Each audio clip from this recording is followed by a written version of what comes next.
Agus alias Iwas dari Mataram, NTB, sungguh ironis. Tanpa kedua lengan, ia berusaha melakukan tindakan yang membuat ia kini berstatus tersangka dan tahanan rumah. Boleh dibilang justru dengan ketiadaan lengan itulah ia diduga mengatur strategi dan melakukan tindakan yang mengantarkan dirinya berurusan dengan penegak hukum. Siapapun yang melihat kondisinya pastilah merasa kasihan, apalagi seorang perempuan.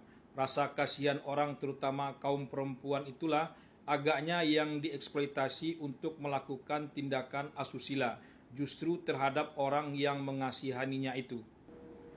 Kenapa dikatakan rasa kasihan sudah cenderung dieksploitasi atau dimanipulasi? Karena korbannya diduga bukan lagi satu orang, melainkan sudah lebih, bahkan mencapai angka belasan orang. Kalau cuma satu orang, memang tak bisa rasa kasihan cenderung dieksploitasi atau dimanipulasi itu dipakai. Istilah suka sama suka atau mungkin khilaf bisa saja dipakai. Apalagi kabarnya ada korbannya yang berusia di bawah umur, artinya belum 18 tahun. Tapi ini bukan lagi satu orang tapi sudah belasan orang. Jadi wajar rasa kasihan yang dieksploitasi atau dimanipulasi itu dipakai. Agus alias Iwas terlihat juga memakai strategi rasa belas kasihan itu di hadapan publik. Ia tampil di media televisi dan berusaha meyakinkan publik bahwa ia tak pernah melakukan apa-apa karena kondisinya yang tanpa lengan itu. Kalimatnya yang paling diingat oleh publik adalah bagaimana bisa ia melakukan perbuatan yang dituduhkan itu untuk memakai pakaian saja, ia masih dibantu oleh orang tuanya. Hampir saja publik terkecoh mempercayai bulat-bulat apa yang ia sampaikan itu dan berbalik menyerang polisi. Untung saja usaha itu terlihat gagal karena informasi-informasi baru bermunculan. Selain memakai strategi rasa belas kasihan, Agus alias Iwas juga menyelipkan ancaman kepada pihak-pihak yang memperkarakannya secara hukum. Ia akan melapor balik dengan pasal-pasal pencemaran nama baik. Agaknya ini sudah menjadi pola Agus alias Iwas dalam menjerat korbannya yang sudah mencapai angka belasan orang itu.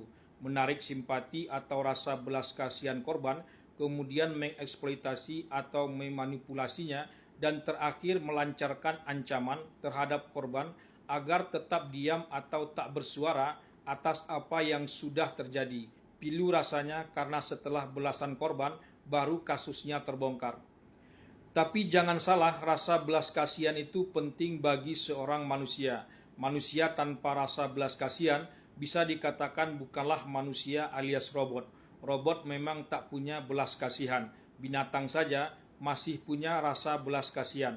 Tapi berkali-kali juga rasa belas kasihan manusia terhadap manusia lain itu dieksploitasi, dimanipulasi, atau dimanfaatkan dengan sedemikian rupa. Rasa belas kasihan itu dijadikan semacam pekerjaan untuk meminta-minta. Rasa belas kasihan itu digalang untuk kemanusiaan, tapi hasil dari penggalangan itu dinikmati secara pribadi. Bukan sekali dua kali juga kita mendengar orang yang ditipu karena rasa belas kasihan yang ditunjukkannya kepada orang lain. Macam-macam, baik ekonomi atau di bidang sosial, bahkan dalam politik pun juga dipakai. Kasus Agus alias Iwas ini kasus untuk kesekian kalinya.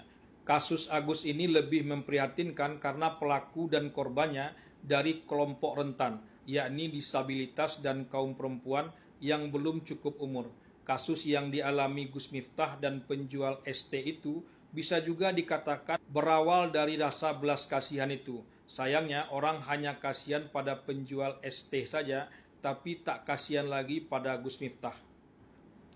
Memang perempuan mana yang sanggup mendengar kalau Agus mengatakan bahwa dia tak dihargai oleh orang karena kondisi tubuhnya, mau bunuh diri saja, dan lain-lain. Pastilah perempuan yang mendengarkan itu merasa kasihan, lalu memberikan nasihat penguatan agar Agus tetap kuat. Agus seolah-olah mendengarkan nasihat itu lalu merasa lebih baik dengan mengucapkan rasa terima kasih ada yang peduli terhadap dirinya. Lalu mulai mengeksploitasi agar ia dan perempuan itu punya ikatan batin, tak bisa lagi lepas hingga keinginannya sudah tercapai. Ancaman aksi terakhir kalau perempuan itu mulai tersadar dan mulai membahayakan dirinya. Jangan sampai kasus seperti Agus alias Iwas ini dan kasus-kasus lainnya membuat orang trauma dengan rasa belas kasihan yang ada pada dirinya. Rasa belas kasihan itu baik dan tanda kita masih seorang manusia. Kalau rasa belas kasihan itu tak lagi dipupuk atau sirna sama sekali, entah apa yang akan kita rasakan dalam kehidupan ini. Tingkat penyimpangan kebrutalan akan semakin meningkat.